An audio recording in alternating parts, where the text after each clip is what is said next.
Não tenham medo dos que matam o corpo, mas não podem matar a alma. Antes tenham medo daquele que pode destruir tanto a alma como o corpo no inferno. Mateus capítulo 10, versículo 28. NVI. Muitos utilizam essa passagem para dizer que a alma é imortal e que o homem possui uma alma a qual deixa o corpo por ocasião da morte e vai direto para o céu ou inferno. Contudo, o texto acima diz exatamente o contrário. Ele diz que a alma dos perdidos será destruída no futuro.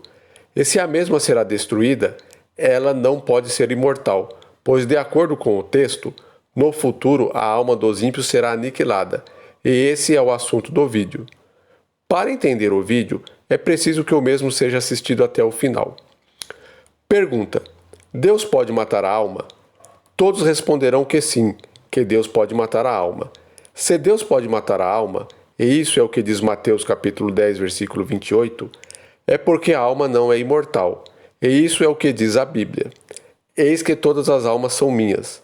Como é a alma do Pai, assim também a alma do Filho é minha. A alma que pecar, essa morrerá. Ezequiel capítulo 18, versículo 4. Se a alma que pecar, essa morrerá, é porque a alma não é imortal. Antes de continuarmos o vídeo, vamos a um breve comentário, o qual nos mostra qual o conceito bíblico de alma. E antes de tudo, devo recapitular que a Bíblia foi escrita originalmente em hebraico e aramaico, no Antigo Testamento, e grego koiné no Novo Testamento. Na Bíblia, as palavras traduzidas como alma são nefesh no Antigo Testamento e psique no Novo Testamento. Psique na Bíblia é o equivalente de nefesh, pois a Septuaginta, que é uma tradução da Bíblia do hebraico para o grego, traduziu nefesh como psique. Contudo, nefesh em nenhum momento traz a ideia de algo imaterial, como um vulto, o qual deixa o corpo por ocasião da morte e vai direto para o céu ou inferno ao morrermos. Nefesh significa a pessoa em si, o ser. Não traz a ideia de algo imaterial que sobrevive fora do corpo. Isto é, o conceito de alma na Bíblia é totalmente diferente do conceito popular. Alma na Bíblia não é algo imaterial que deixa o corpo ao morrermos, mas é a pessoa em si, o ser, o homem, como veremos na passagem a seguir. E formou o Senhor Deus o homem do pó da terra, e soprou em suas narinas o fôlego da vida, e o homem foi feito alma vivente. Gênesis capítulo 2, versículo 7. Isto é, Deus não injetou uma alma no homem. E o homem também não possui uma alma, pois fôlego de vida, que é nishmat no hebraico, mas pó da terra, igual a ser ou alma vivente, nefesh shayah, no hebraico. Ou seja, não temos uma alma, mas somos uma alma. Eu sou uma alma, você é uma alma, isto é, a alma é a pessoa em si. E prestem atenção, a passagem diz, alma vivente, nefesh shayah. E por que é dito alma vivente? É porque a alma não é imortal, ou seja, a mesma morre. E como veremos na passagem a seguir, existe alma morta. Todos os dias que se separar para o Senhor, não se aproximará do corpo de um morto. Números capítulo 6, versículo 6. As palavras corpo de um morto aqui é a tradução da palavra nefesh, das palavras nefesh met. Literalmente significam alma morta.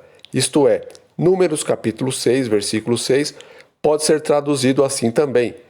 Todos os dias que se separar para o Senhor, não se aproximará de uma alma morta. Números capítulo 6, versículo 6. Ou seja, tais passagens provam que a alma não é imortal. A mesma morre e não é algo que sobrevive fora do corpo.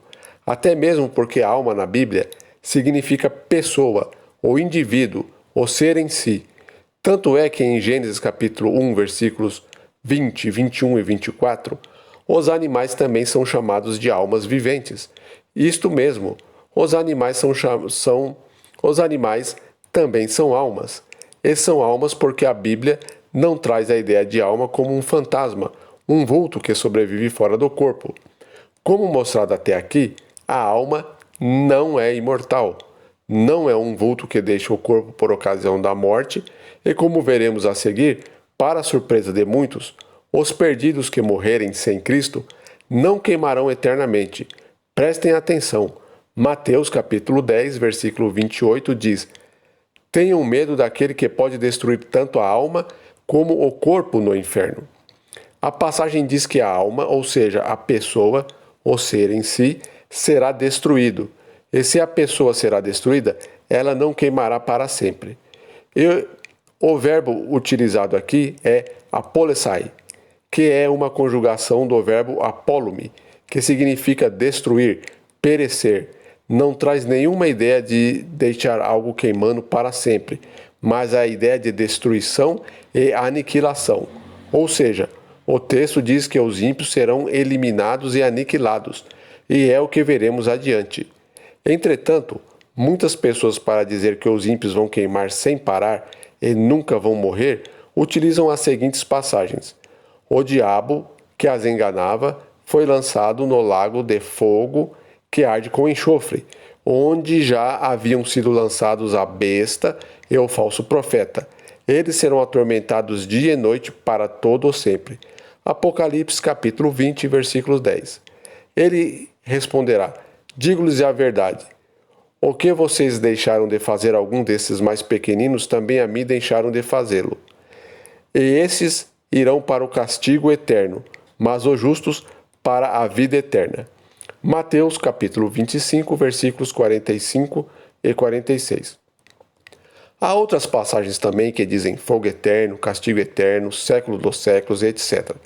Em todas elas, o adjetivo utilizado que foi traduzido para o português como eterno ou para sempre é a palavra grega aionion. Aionion pode significar eterno, para sempre, e também pode significar um período de tempo indeterminado, que pode durar de um dia a 1000, 2000, 3000 anos e assim por diante.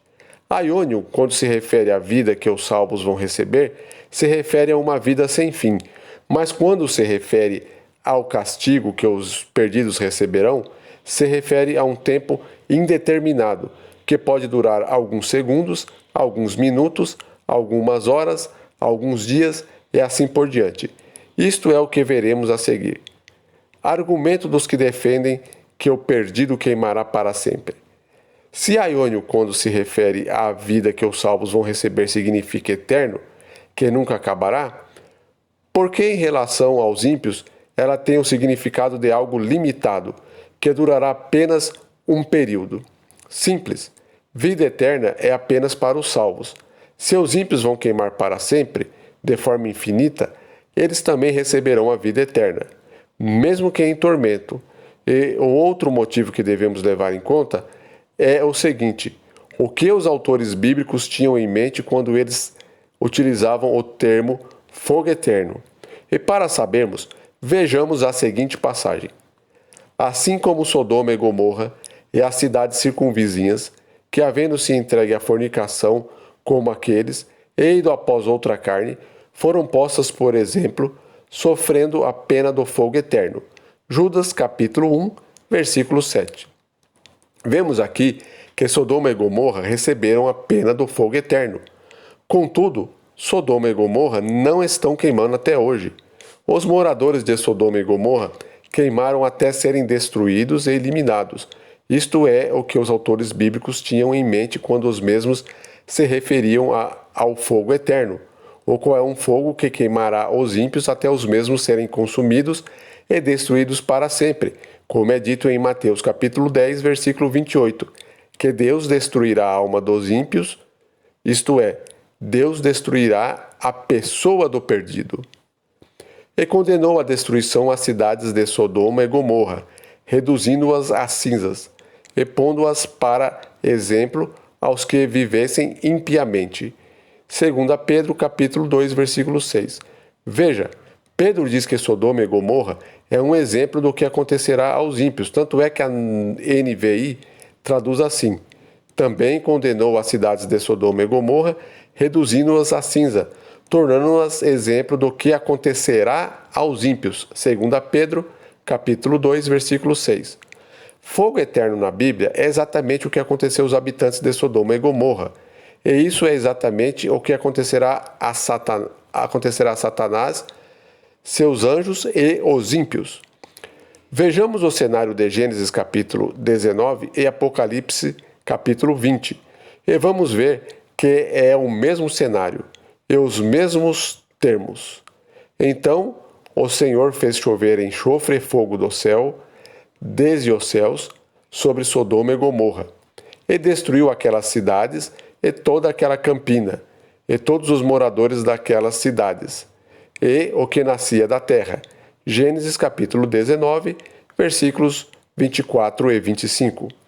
E acabando-se os 1000 anos, Satanás será solto da sua prisão, e sairá a enganar as nações que estão sobre os 4 cantos da terra, Gog e Magog, cujo número é como a areia do mar, para as ajuntar em batalha. E subiram sobre a largura da terra, e cercaram o arraial dos santos e a cidade amada, e de Deus desceu fogo do céu, e os devorou. E o diabo, que os enganava, foi lançado no lago de fogo e enxofre, onde estão a besta e o falso profeta, e de dia e de noite serão atormentados para todo o sempre. Apocalipse capítulo 20, versículos 7 ao 10. Vejam, é o mesmo palco. Em Sodoma e Gomorra desceu fogo e enxofre do céu e consumiu todo o mundo. Em Apocalipse capítulo 20, versículos 7 ao 10, desce fogo do céu com enxofre e devora o diabo e os ímpios. Onde está escrito que o fogo que desceu do céu em Apocalipse também tem enxofre igual a Sodoma e Gomorra? Prestem atenção no último versículo que diz que o diabo foi lançado no lago de fogo e enxofre. E o que é o lago de fogo e enxofre? É o fogo que caiu do céu sobre os ímpios e transforma a superfície onde os mesmos estão no lago de fogo e enxofre. Tudo bem. E quanto à parte que diz que eles são atormentados para todo o sempre? Ali está o adjetivo aionion, o qual já falamos o significado nesse vídeo. Tanto é que a Bíblia diz que os ímpios receberão a segunda morte. E a morte e o inferno foram lançados no lago de fogo. Esta é a segunda morte. Apocalipse capítulo 20, versículo 14. Mas, quanto aos tímidos, e aos incrédulos, e aos abomináveis, e aos homicidas, e aos que se prostituem, e aos feiticeiros, e aos idólatras, e a todos os mentirosos, a sua parte será no lago que arde com fogo e enxofre, o que é a segunda morte. Apocalipse capítulo 21, versículo 8. Vejam, a Bíblia diz que os ímpios vão sofrer a segunda morte. E por que a Bíblia diz a segunda morte? Vou falar melhor a respeito desse assunto mais adiante, mas só para adiantar, como é a primeira morte? Essa que tanto salvos como perdidos sofrem hoje. Quando morremos, seja a pessoa salva ou ímpia, entramos em um estado de inconsciência, inexistência e sono profundo, e assim ficaremos até Jesus voltar. Quando Jesus voltar, os salvos voltarão a viver e nunca mais morrerão. Já os ímpios ressuscitarão, mas, ao contrário, os ímpios queimarão até morrerem novamente, ou seja, morrerão pela segunda vez. Para sabermos como é o estado da segunda morte, temos que ver como é o estado da primeira. Como já dito, a primeira morte é um estado de inexistência. Logo, a segunda morte é o mesmo. Não vou me deter aqui sobre as passagens que mostram como é a primeira morte. Na descrição do vídeo tem os vídeos que cuidam desse assunto. Ezequiel capítulo 28, versículo 18, é bem claro que o diabo queimará até virar cinzas e ser aniquilado. Por meio dos seus muitos pecados e do seu comércio desonesto, você profanou os seus santuários. Por isso fiz sair de você um fogo que o consumiu. E eu reduzi você a cinzas no chão, à vista de todos os que estavam observando. Ezequiel capítulo 28, versículo 18. Se o diabo vai virar cinzas e ser aniquilado, quanto mais os ímpios. Que justiça seria essa? Eliminar o diabo, destruí-lo, poupando-o ou mesmo de sofrimento, e queimar um pecador vivo e eternamente. Não é isso que a Bíblia ensina. Já sei que alguns vão citar a seguinte passagem: E, se a tua mão te escandalizar, corta. Melhor é para ti entrares na vida aleijado, do que tendo duas mãos, ires para o inferno, para o fogo que nunca se apaga, onde o seu bicho não morre, e o fogo nunca se apaga. Marcos capítulo 9, versículos 43 ao 44. Já vimos aqui qual o conceito de fogo eterno na Bíblia. Mas e quanto a essa parte que diz, onde o seu bicho não morre e o fogo nunca se apaga? Será que Jesus tinha em mente que o ímpio vai queimar sem parar? Ou ele tinha em mente que o fogo é eterno no sentido que ele não se apagará enquanto a pessoa viver e o mesmo não a consumir? O que Jesus tinha em mente aqui? Jesus tinha em mente Isaías capítulo 66, versículos 23 e 24. E será que desde uma lua nova até a outra, e desde um sábado até o outro, virá toda a carne a adorar perante mim, diz o Senhor. E sairão, e verão os cadáveres dos homens que prevaricaram contra mim, porque o seu verme nunca morrerá, nem o seu fogo se apagará, e serão um horror a toda a carne. Isaías capítulo 66, versículos 23 ao 24. É dito aqui que os salvos verão os cadáveres dos ímpios. Se os salvos vão ver os cadáveres dos ímpios, é porque eles vão queimar até morrerem. Se eles vão queimar até morrerem, o sentido de o fogo nunca se apagará é no sentido de que enquanto o mesmo não consumir o perdido, o mesmo não será apagado, como aconteceu a Sodoma e Gomorra. Ou seja, os salvos vão viver eternamente, mas os ímpios vão morrer, sofrendo a segunda morte. Logo, esse termo, que o verme nunca morre, é no sentido que as consequências são eternas, e que eles morrerão para nunca mais voltarem a viver, o que é a segunda morte. Pois como pode a pessoa morrer? Porque ela vai virar um cadáver, e o verme viver para sempre. Essa é a segunda morte. Isaías capítulo 26, versículo 14. Morrendo eles, não tornarão a viver. Falecendo, não ressuscitarão. Por isso os visitastes e destruístes e apagastes toda a sua memória. E antes que alguém diga, ok, ali fala do corpo. O corpo sim vai ser consumido, mas o espírito vai queimar para sempre e sem parar. Irmãos, não existe vida fora do corpo. Já há diversos vídeos no canal falando a esse respeito. E como já mostrado aqui, não temos uma alma, mas somos uma alma. Ok, também tem os que argumentam o seguinte: Judas capítulo 1, versículo 7, está dizendo que Sodoma e Gomorra receberam a condenação do fogo eterno porque eles estão atualmente queimando no inferno. E isso é um exemplo do que acontece aos ímpios.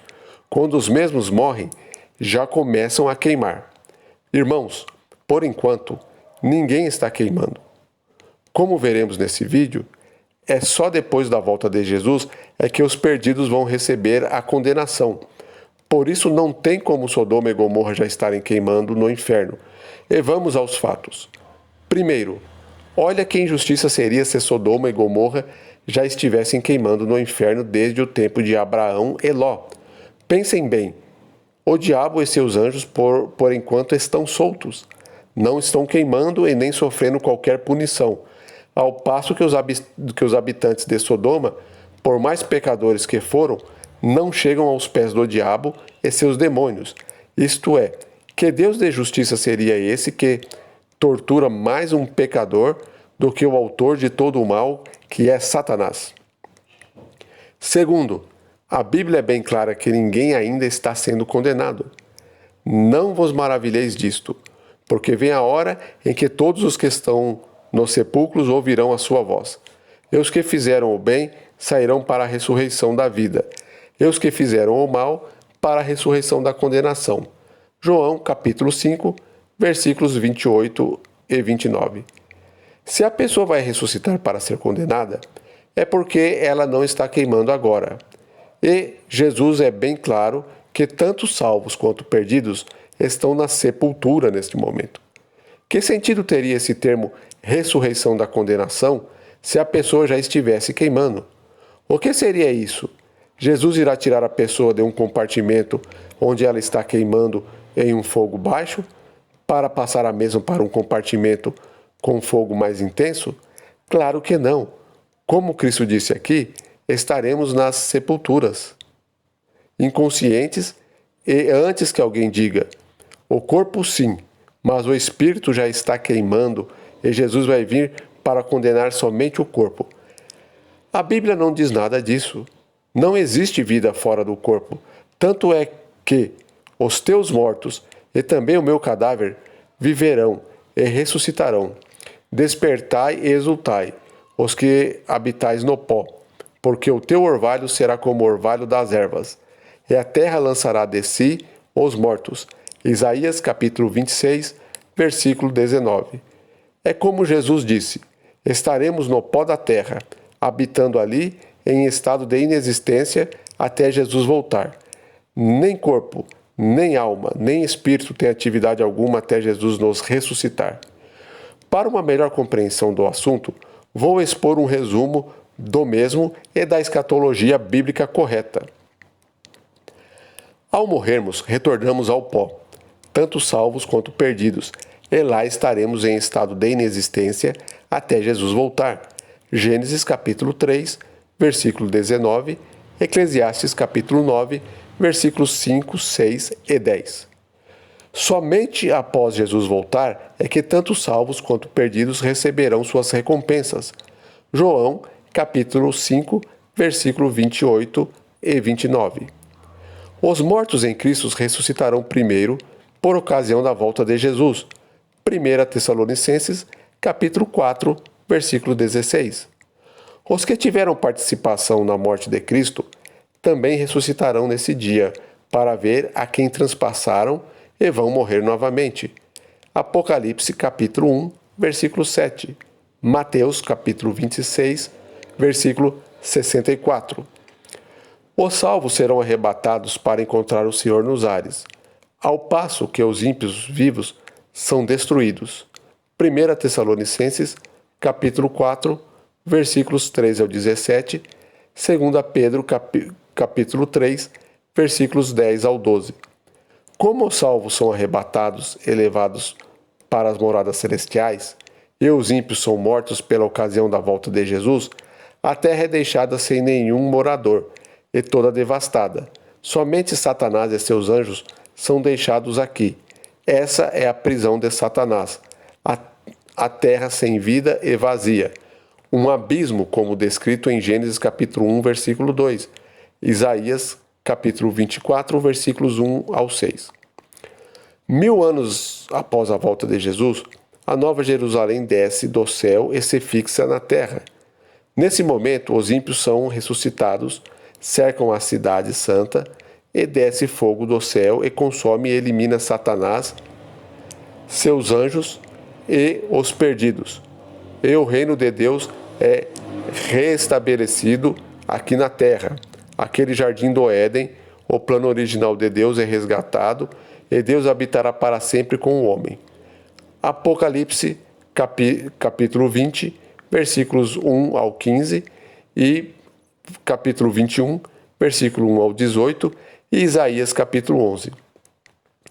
Deus é um Deus de amor e justiça, o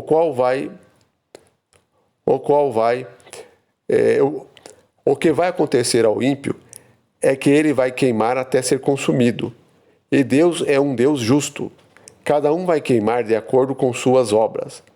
Uma pessoa que era apenas um bêbado não vai queimar o mesmo tanto que um assassino, um pedófilo, um estrupador, etc. Vejam as seguintes passagens. Eis que venho em breve. A minha recompensa está comigo. Eu retribuirei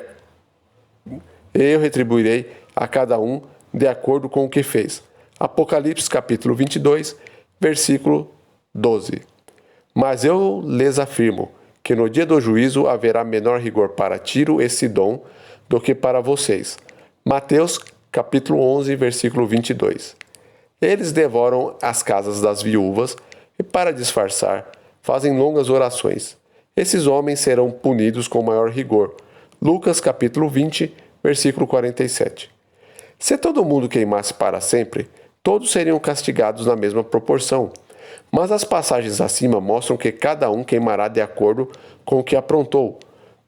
Pior ainda é a doutrina que a pessoa morre e já vai direto para o inferno, ou qualquer local intermediário, e já começa a queimar. Nesse caso, um bêbado que morreu hoje sempre vai queimar e ser torturado 10 anos a mais do que um genocida que venha a morrer daqui a 10 anos. Sendo assim, o significado de Mateus capítulo 10, versículo 28 é o seguinte: não temas aquele que pode te matar hoje. Antes temei aquele que pode tirar a sua vida hoje e depois na ressurreição pode lhe tirar a vida eterna. Pois a palavra nefesh e psique, a qual foi traduzida como alma aqui, também são traduzidas como vida. Para melhor entendimento do assunto, recomendo que você assista o vídeo 7 da série Alma. Será que temos uma? Do canal Everton Ricardo.